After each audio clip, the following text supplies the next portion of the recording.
The night was clear, with a full moon shining down upon the packed parking lot. A light breeze flowed, gently moving the few trees that stood to decorate the concrete flooring. Cars danced around, hoping to nab a spot to park so they could enter the beautiful building that stood center stage. One such car had recently arrived, and on the third lap, thank you for the gifted sub, on the third lap around the building, had gotten lucky enough to park in a recently vacated spot. A man emerged from the driver's seat wearing his best and most impressive suit. He walked around to the passenger side of the car and opened the door, revealing his date for the evening, equally stunning in appearance.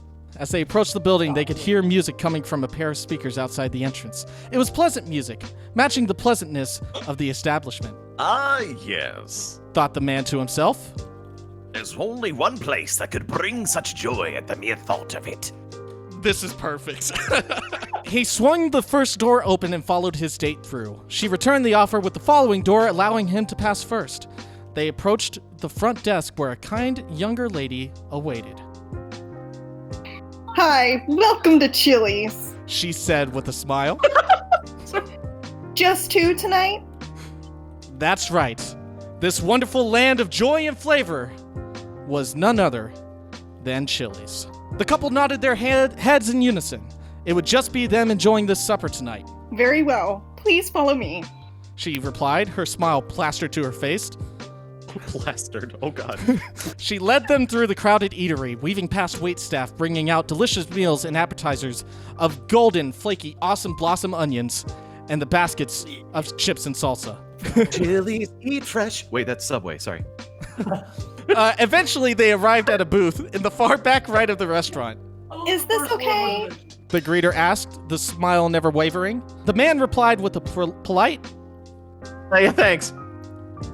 okay, and they began to take their seats. She placed the menus down in front of the two lovebirds, along with some freshly washed silverware. Can I get you two started with anything to drink? Maybe an iced tea, soft drink, lemonade, beer? The gentleman of the couple hesitates, but the lady already knew what would quench her parched gut. That's you, Bryce. I'll have a Coke Zero Sugar, please. Sorry. Oh my god. I did not anticipate that, sorry. Okay. She replied with confidence. You know, that sounds good. I think I'll have that as well. Added her date. Very well, I'll bring that right out for you. The waitress responded before turning and walking towards the kitchen. Left to themselves, the couple grabbed their menus and began to read through. Minutes passed and barely a word was spoken to each other. They were engrossed in the wide range of options to choose from at this establishment. Why, even the appetizers could be full meals of themselves. From fresh salads to juicy hamburgers to feisty chicken and waffles. They wanted to try it all. Be that as it were, they were living on a budget now and decided to order one item each. Thank you for the host, Tizzy Q. I love you. I didn't do that on purpose, I promise. Soon their greeter, now waitress, returned with 2 cups of Coke Zero Sugar as requested. And, okay, now I'm starting to feel like it's on purpose. She set them down on the table, one on each side, stationed in front of the right hand of her guests. Were you or She asked, her smile glued to her face. Ah, yes. Let's see. Responded the man, as he flipped back a few pages in the menu. I'll have the fish tacos tonight. All right, great choice. She responded, taking note of his order. And for you, ma'am? I'll have the bacon cheeseburger, and can I get that without the sauce? Why, certainly. So we've got the fish tacos and a bacon cheeseburger with no sauce. Anything else for you tonight? Jordan, you redeemed the wig. We're ready to continue, because I have the wig on now. Thanks again. Okay, why do you look like Itadori though? Because that's the wig I bought. That goes so hard, bro. It does. When I get like in maximal shape, I'm literally gonna cosplay as that guy. I'm gonna let myself go and then cosplay as Misty from Pokemon. I need to gain 50 more pounds of fat. The lady pondered for a second, then answered, No. Oh. That should be good. For now. Awesome. I'll go put that in for y'all. She replied the waitress. As she collected the menus, she remembered an important part of her intensive waitress training. My name is Melissa, by the way. Please let me know if you need anything else. The couple thanked her as she walked away. In the back, Melissa's manager, nodded with approval. Melissa had been doing a lot better in the past few days. True, it was a bit of a rough start, but under her manager's guidance, she was turning into a promising waitress. Behind the manager, however, was Becky. Becky was a waitress of 2 years at this particular Chili's. In all that time, she had managed to get 27 people fired from their positions at the restaurant. Becky stared at Melissa in disgust as she typed in the couple's order, and this is a new character for you, Tizzy. Yeah, she thinks she's so cool just because she's finally remembering her name. Becky thought to herself. I'm gonna teach that buzzard who's boss around here. But it would not be this day. Becky's shift was almost over. Once Melissa had finished punching in her order, she printed off the ticket and began heading towards the kitchen.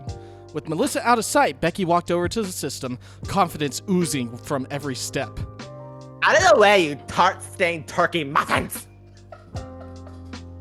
She bellowed to literally no one in particular. What a way with words. She punched in her time, clocked out, then strutted out of the filled restaurant without so much as a glance back. Melissa placed the ticket into the kitchen staff's queue, then waltzed out to greet another table. The couple were engaged in a lively conversation, cheerfully waiting for the delicious food that was being prepared for them. The minutes passed quickly, and soon the awaited time came. Hey, Bryce, could you give me a nice ding-ding? Oh man, Ding ding. Sounded like that weird frog from those old commercials in the 90s. Or the early 2000s. Ding ding That ding. ding frog. Crazy Just frog. forgot about that. Why did you do that? Yeah, you're welcome. The bell rang from the kitchen, sounding an awful lot like a frog from the early 2000s, indicating that the fresh food had just finished being prepared and plated, ready to be viewed and enjoyed by their guests. Melissa quickly gathered the 2 plates, and then turned and walked out of the kitchen. She walked quickly to the couple still engaged in their conversation.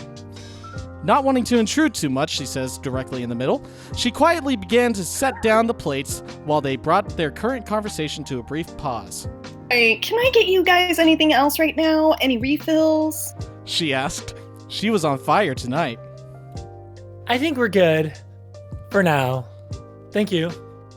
Great, responded the lady with a smile.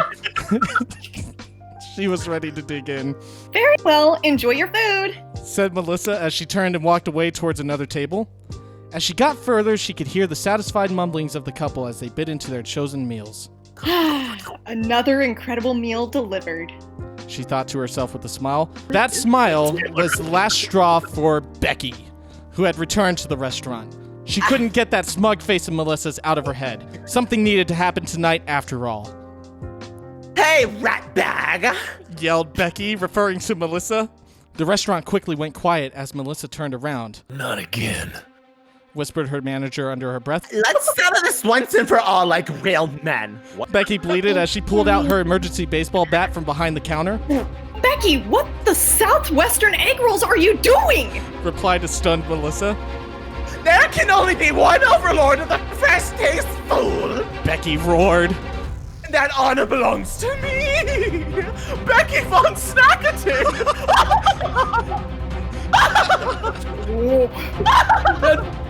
Whoa there, Snack Attack!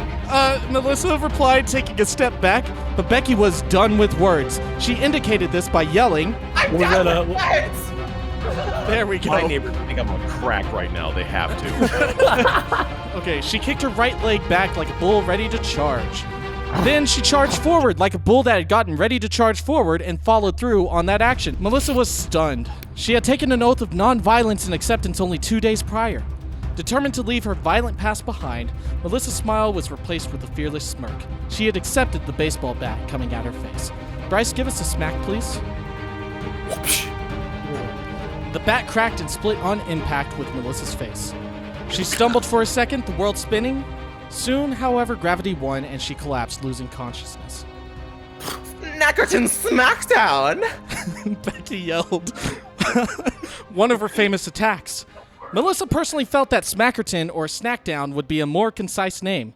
Strange thought for someone whose vision was beginning to fade to darkness. The last thing she saw was her manager on the phone rushing out to meet the cops that had just arrived, prepared to yet again face off against the Beck. Then, nothing but darkness, matching the darkness of this day for Chili's. Is this how Skyrim started? You black out and wake up in like the cart. Oh, you're finally awake. Oh my gosh. Finally away. How much time had passed? She could feel movement underneath her. She was being carried? No, she was in a vehicle. Slowly, This the is events Skyrim. began to come back to her. The vehicle wasn't moving too fast, which began to strike her as odd. If she were supposed to be in an ambulance, as she figured she would be in, they'd probably be going a lot faster. There were other hints. She could clearly hear birds chirping and trees swaying. The windows were open and they were away from main roads. No, that's not right. She realized. There are no windows. This discovery prompted her to slowly open her eyes. The first thing she saw were trees, with the sun desperately trying desperately to poke through the clouds. The next thing she saw were men dressed in rags and leather armor. They were bound at the hands. Words appeared in front of her. Bethesda Game Studios present. What? She realized all too late. Todd Howard has done it again. I'm gonna have an asthma attack. Wow, way to go, Tiz. You predicted the ending. I didn't even Bro, get that. You should be writing TV shows, Tizzy. You're so good. I'm just a genius.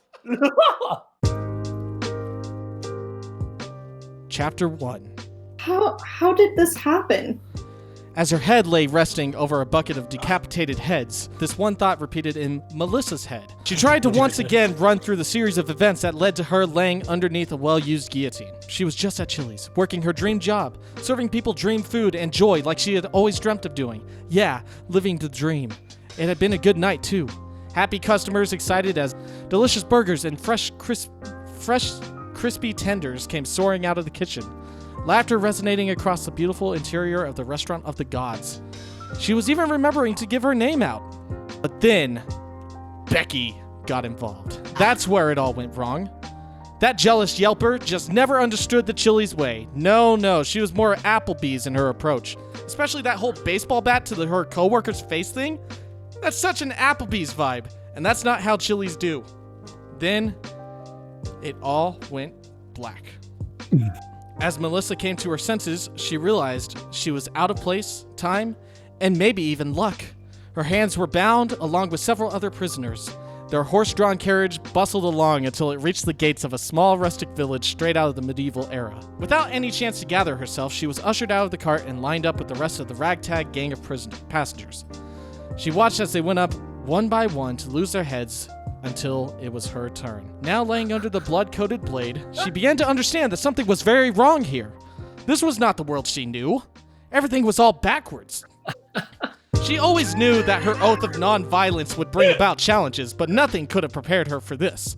And what this was began to become clear. She was no longer in Wyoming, where she had been born and raised. She was no longer near the Chili's that she had come to view as her second home. She had been transported somewhere else. Maybe even some win? That's when the real question popped into her recently thwacked by a baseball bat brain. A question so important, so earth-shatteringly major, that it overrode her current impending death. A question she needed an answer to ASAP. Any last words? You see any dragons around here? They're pretty freaking big and scary, aren't they? Hey, do you got Halt. some mead? Halt! Asked one of I her know you. captives. That's fine, you're part of the Thieves Guild. I knew it. Sorry, go ahead. She opened her mouth. My imagination. She opened her mouth to release the question to the world, but the sound was cut off by a loud screech. Everyone looked around, What the Chili's rewards program was that? thought Melissa. No one seemed to know. After a few seconds of breathless silence, her captive slowly turned back to Melissa, moving on from the strange noise and signaling her to carry on with her question. Melissa opened her mouth again, only this time to remain agape as she witnessed the origin of the vicious screech descending upon the village. Bryce, could you give us a screech? I'm sorry, could you do that again? We missed it. Take 3 one more time, buddy. One more time. Cutting off. Sorry, buddy. It's the engineer. It did it again. You just one more time, buddy. It's fine.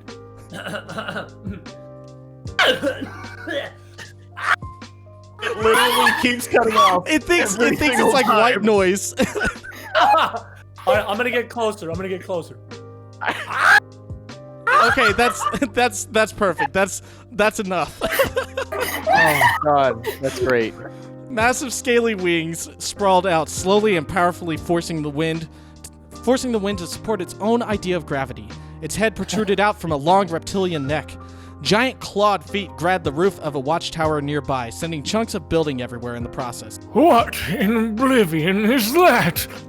Yelled a bystander before embracing a large stone flung from the dragon's big, meaty claws. Sorry, embracing. No doubt about it, Melissa was staring at a dragon, and the dragon was staring back. The others must have noticed as well, because that's around the time the screaming began. The dragon, taking this as his cue, began to rain terror upon anyone and everyone unwilling to have any part of it. Screams and yells began to fill the air alongside arrows, all aimed at the massive creature who didn't seem affected in the slightest. In response, he flew down and began picking up his attackers and throwing them away like used napkins after a round of wings at Chili's. Melissa snapping to her senses, wiggled free of the guillotine and, jumping to her feet, began to run. In her mind, it didn't matter where, she just needed to get out of there, which she realized meant that it very much did matter where she ran. Run! Yelled one of the guards. Dragon hungers for mortal blood or food of similar quality, and we have no such food in Skyrim. Todd Howard, why are you abandoning us yet again? This statement only added fuel to Melissa's singular question. She dodged through chainmail-clad guards losing their arrows and their bodies, ducked under rubble falling from desecrated buildings, all the while her question continued to burn in her mind. After minutes of terror, she managed to find a path out of the village. As she ran, her question still burned on her lips, needing to free itself from her mind. Each footstep and each breath were numbed by the thought that replayed over and over like What's New Pussycat at an old diner in 2006. As if she could no longer hold back, the question began to slip out to an audience of no one, first as a whisper, then as a yell, until it grew into a pained scream. Does Chili's exist here? Perfect. Nothing else mattered to Melissa. Chili's was her home, and her home away from home. It's where she learned so much about life, liberty, and the pursuit of incredible flavor. It's where she was trained in the ways of fantastic deals and customer service. If there were no Chili's here, how could she live? Where would she go? If Chili's were non-existent, was there any meaning to her own existence? The question continued to pour from her lips as tears began to join in the fray. She fell to her knees, mourning the loss of the Boss Burger. She pained over the Chipotle chicken fresh Mex bowls that would no longer fill her stomach. She ached for the molten chocolate cake, which would melt her troubles and her heart all in one delicious bite. I'm sorry, the best part of that was of the Boss Burger. Boss Pained Burger. over the Chipotle chicken fresh Mex. I've made a severe and continuous lapse in my judgment. I'd like to take this time to apologize to the community. Her question began to turn to labored sobs, forcing their way out of her vocal cords. In the distance, she could hear the screams of the villagers doomed to death by dragon, but somehow none of those screams matched the pain found in Melissa's lamenting. As time passed, the screams of the villagers died along with them, and Melissa's sobs turned into silent tears slowly drying on her cheeks. Melissa, having released all the anguish she had to give, slowly opened her eyes. Evening had begun to fall, and she was covered in mud from where she had fallen to grieve. This didn't matter much to her, though. She had lost her reason to live. She ought to have stayed and enjoyed the embrace of dragon claws through her sternum. Maybe there was still time to... Oh, that won't do, young butterfly. A voice echoed. Melissa perked up. That voice! The voice that sounded like gears being grinded into a powdery dust in a blender. It could only belong to one man. Master? She called out. Behind her, a blue light began to form. It increased in brightness slowly until it was intense enough to grab Melissa's attention. Wow, I'm struggling with that one. She turned to face the light as it began to shape into human form. Suddenly, the light began to rapidly grow brighter until it exploded into the image of a disheveled man in a worn-down kimono. Master! Exclaimed Melissa, her legs nearly falling out from underneath her again. Young butterfly. I didn't know that my voice was supposed to sound like gears being ground into a powdery dust in a blender. It's okay. You can actually do whatever you want. Bryce, could you give us an example of what you think his voice sounds like, just with a nice screech? That's similar to that. Excuse me? Oh, Every time you screech, nothing happens. Yeah. Literally, Every we time didn't your hear mic anything. clicks, How about you get in nice and close? Here you go. There we go. Yeah, that's actually what his voice sounds like, but we have a filter on it so that the audience can understand him. So Taylor, you do whatever you want. Young butterfly. He replied warmly, his voice bringing to mind the image of a can opener being chucked into the sewers at a high velocity. Why do you cry and long for death so? Bryce, if you want to go ahead and do what you imagine a can opener being chucked into the sewer. All right, so it's gotta make the it's like.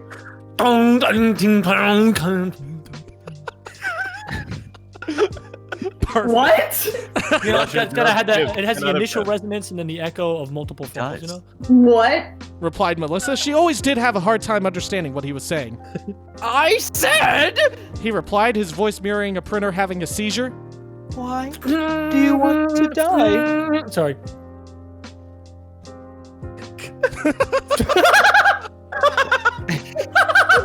Oh, Melissa said, having gotten the message. Master, there is no Chili's here. From what I've experienced, I don't believe there's a Chili's anywhere to be found here. Tears began to form once again in Melissa's eyes. The thought was too much to take. Butterfly. He sighed, his voice crunching like a keyboard under the hands of an overworked office employee, ready to yeet his monitor into the nearest ATM machine. Bryce, could you give us that sound? Why do you think it is that I brought you here? What? Replied a confused Melissa, the rest of the audience also equally confused. I said. Her master began again, his voice distorting like an overdrive pedal being tested by one of the bros at Guitar Center that everyone rolls their eyes at. Bryce?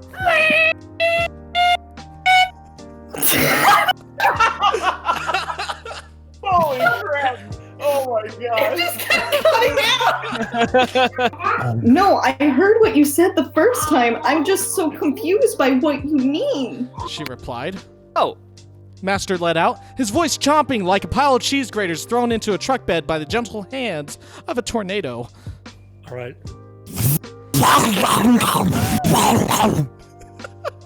It means I brought you here, you dummy. Oh my gosh. That's the best one. That's the That is the best one. is that the one that I should keep doing? I'll just do You it like gotta that. do it. Yeah. You gotta I'll do keep yeah. it it. like that. I'll keep it like that. Melissa gave a confused look.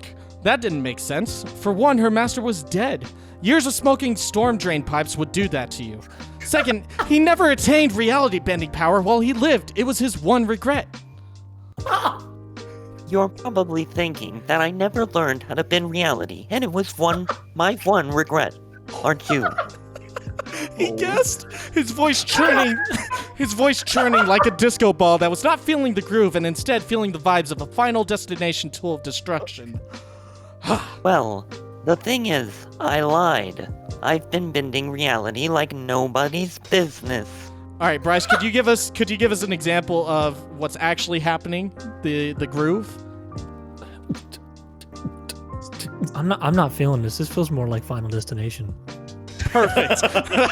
Perfect. Melissa stared blankly. That didn't make sense. He always said that should he gain the power, he would use it to protect Chili's and their magnificent deals. You see, young butterfly. He said, his voice scratching like a lion, playfully wanting to tear out the jugular veins of each human staring at the zoo. Bryce? On Earth, Chili's is safe. Reality is secured there. I have done my duty and will continue to do so. Beyond the grave. Other worlds, however. He continued, his voice clashing like the comments section of a YouTube video debating if anime is real. Bryce?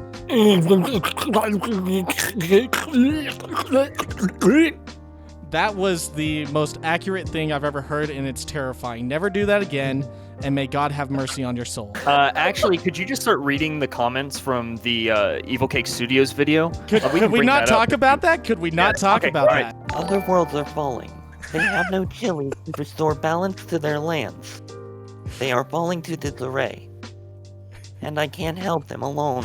I'm sorry, I'm just gonna cut in. The fact that someone just followed in the middle of this ridiculous situation. I got lost on the way to Pokimane. Well, what can we do, Master? Melissa replied in shock. It's simple. He replied, his voice whirring like a helicopter's blades, hitting a giant tree at a terminal velocity. Bryce? We will establish chilies on each of these worlds, thus establishing peace and harmony.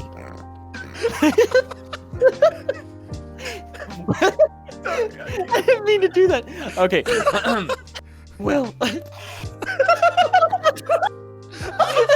I got it. I'm good.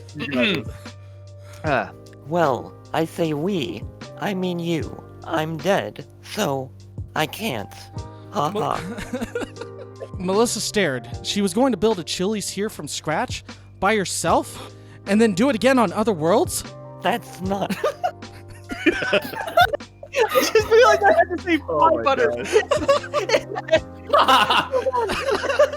That's not all, fly butter. He continued, his voice crackling like an 80s song compressed by an angsty teenager who thinks they're edgy. Bryce?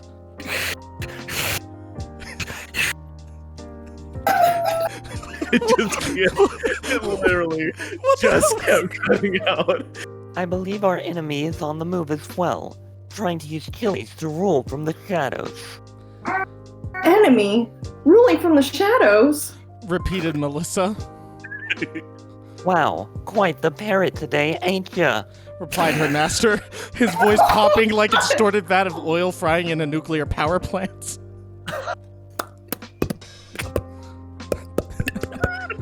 Why could we hear that one, but we couldn't hear like all the ones where you were screeching your lungs out?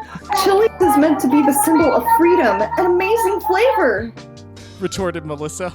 Who would do such a thing? The same beast that knocked your dang lights out merely hours ago. Spat her master, his voice taking a trip down memory lane. Memory in this case being a global extinction level comet, and lane being a jar of cacti. Bryce, have fun with that one. Hey, is that what I think it is? Is that a it's getting closer. Oh yeah! Melissa was stunned. Becky. Let's get Becky up on screen real quick. There she is. Becky. Of course it was Becky. Not only that, but she was being charged with combating her by establishing Chili's first on many worlds? That was too much for one person to handle. Now, I know what you're thinking. He said, his voice doing something new again. Bryce, you got freeform here. My name is Anio Montoya. To kill my father. Prepare to die. I'm glad we have a translator, though. Otherwise, that would have just sounded completely out of context. Yeah, good job. Yeah, thank goodness. You understand me. That's too much for one person. And you're right. That's why I've brought in some help for you. He snapped his fingers, and two more lights appeared. One began to form into a tall being with ears flopping down on the sides of their long face. The other began to form into a short, stocky fellow with a rather pointy rear end. The lights grew brighter until they had burst and revealed the ones who would become her trusted companions on the road to bring light to all the worlds. Her key companions. No. I can't believe you. Butterfly. Master said, his voice glacking like a schnitzel course into bringing Snufferschnatzen. Bryce?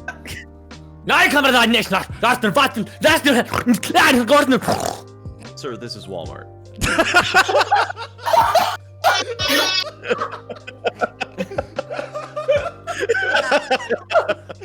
You ordering or please? I just work here. It's midnight. I'm tired. This is a cabbage aisle. I hope you like ducks. And dogs. Whoa! Gosh, where are we? Said the dog. Replied the duck. That can't be the end. To be continued. To be continued. TBC, my man. God. To be continued next time Holy on the oh, Chili Dragon stream. Ball Z.